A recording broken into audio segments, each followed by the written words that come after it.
Hello, it's Thursday, April 23rd, and it would be an A day if we were still in school. I'm out of the tree, back in my office, and I want to talk about note-taking and note-taking strategies for today's video. Why? Because if we were in a traditional school setting, note-taking would be important. But I think it's even more important doing the distance learning thing. Where a lot of you guys, students, don't have that same access to your teachers, to those support people that you could turn to, and given that, and given the fact that you're being presented information in ways that you might not be used to, through videos, through digital means, it's going to be even more important to be able to take notes that are effective and that are useful to you, right? To help you process and retain all of this information you're getting. So let's just dive right into it. I'll try to cover a couple different strategies. I'll explain some things that I think personally are incredibly important to the process. I'll show you some examples of notes that I've taken in the past, including things from, grad classes from 2 years ago. So the first strategy I'm going to talk about is the Cornell method. And this is something that, as the name implies, was originated there. And it involves taking 2 columns at the top and a space at the bottom. And you divide this paper up this way. The column on the right is your main idea section. That's where you're going to process and write down your notes for the big key ideas. And on the left, that's often referred to as the in the margins area, you put key terms there, right? So little pieces of information, one-word terms or phrases. And the bottom piece is what I think is the most important. That's where you're putting your summary. And the reason why I think it's the most important is because it forces you to engage with the information you're taking in. And that's going to be the key theme for everything I talk about here. If you don't take anything away from this video other than the weirdness of my room and me, what you need to understand is for note-taking to be effective, you have to be engaged in the information you're taking in. And that means more than just blindly copying it down. And that's where summary comes in, right? The act of summarizing information forces you to think about it differently. And I talked a little bit about this when I did the video on reading and reading comprehension, right? If you get to a page, stop and try to summarize the whole page in one sentence.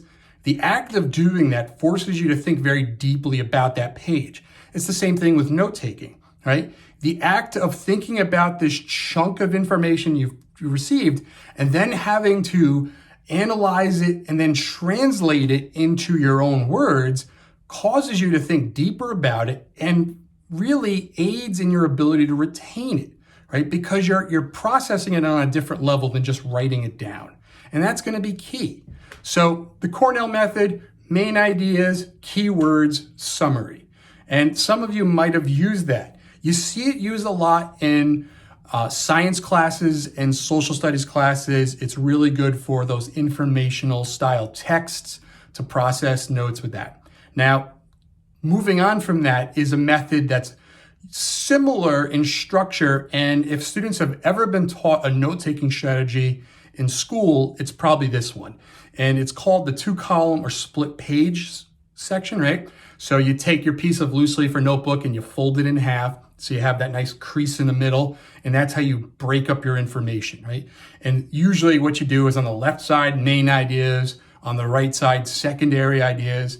I would say, for the sake of keeping that main piece in there of processing information, left side, main ideas, right side, summarizing those main ideas, putting it into your own words, processing it, right? Because again, that act is going to help you retain and remember that information.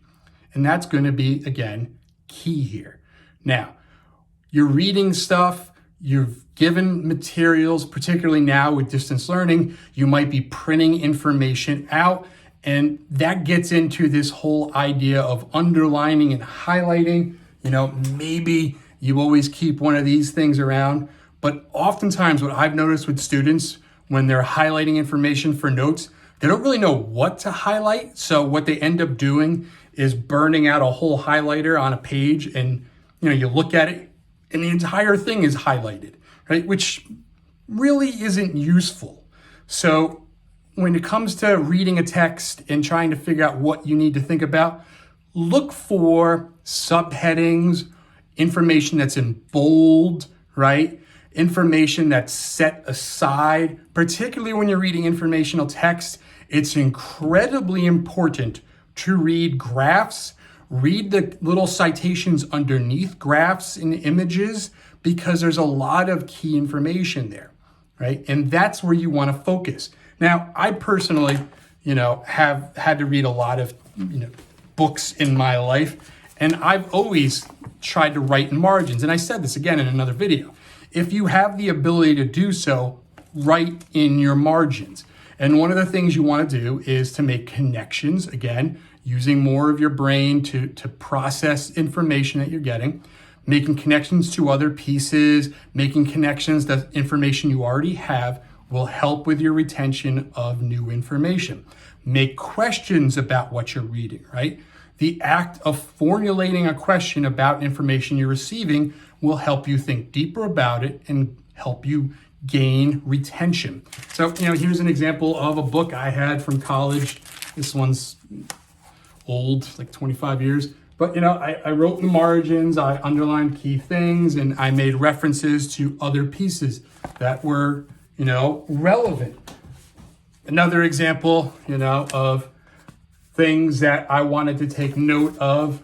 Again, not a lot, just a couple of key things in there. Look for ways that you could pull out references, make questions, and, put your little notes in there if you can. Now, getting back to some other strategies here. I like to draw a lot. I like to doodle. If we go back to that monstrous anthology, I doodled a lot on that. I added that.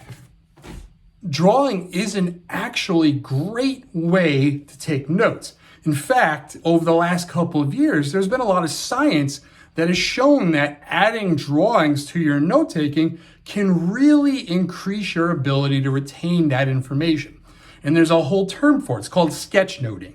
And the idea behind sketchnoting is that you write information and draw little images that are related to the information you're processing. Now, obviously, you're not dedicating, 15 minutes to drawing a picture to the 3 words you just learned, but you're drawing quick sketches that are connected to what it is you're learning. So let's say you're in science class, right? And maybe you're learning about cellular division and you're learning meiosis versus mitosis and so forth. And as you're writing notes on this, you're actually drawing pictures of the cells in their different phases of division, right? Doing that is incredibly useful, again, because you're processing it in different ways, right? You have to think about, how do I visualize this? How do I draw it and show it in a picture format? You're using more of your brain, therefore you're increasing the chances you're going to retain the information. And, again, here's notes from, a grad class that I'd taken, and it was on leadership in schools and, the responsibility. So being the nerd that I am, I have Spider-Man there. With great power comes great responsibility. Sketchnoting is incredibly valuable as a method. Now, there's some caveats there, right? We have to be careful that sketchnoting doesn't just turn into sketching, right? It can't turn into, I'm going to start recreating famous battles from My Hero Academia or something, right? It has to be related to the notes you're taking, but it can be incredibly powerful tool, particularly for science classes, right? Where you're diagramming out the different things you're learning. So give that a shot, all right? Again, the key here is always going to be summarizing.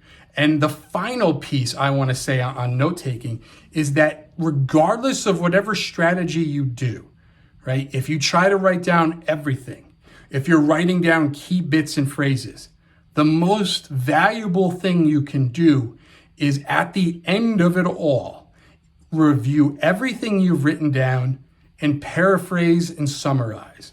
Going back to what I had said previously, the act of summarizing is going to cause you to think about the information differently, and again is going to increase those chances of retaining it and understanding it better. So always try to do that. whatever the class is, whatever the material you're learning is, try to do that. If you're taking Spanish, French, or another language, right, and you've just got a whole slew of new vocabulary, mix it with the sketchnoting, right? So have the vocabulary, draw the picture of what the vocabulary means, and then try to summarize it again, right? Review it. Those tips will help you retain that information and gain a better understanding of it, right? Because it's going to be incredibly important now, not having the benefit of the traditional classroom setting. So do me a favor, give those a shot. Let me know how it works for you. If you have a question about something, please contact me. If you need me to cover something or you have a suggestion, get a hold of me. And until next time, be good. I apologize for any weird interruptions in this video. I'm trying to record this while they are replacing gas lines literally 50 feet outside my window, and I have tried remaking this video about 8 times now because of the various noises that happen as a dump truck unloads dirt or tops, whatever it is, rocks right now, and the various beeping and mechanical noises that are going on. So, gotta make do with what you have during these times. Until next time, be good.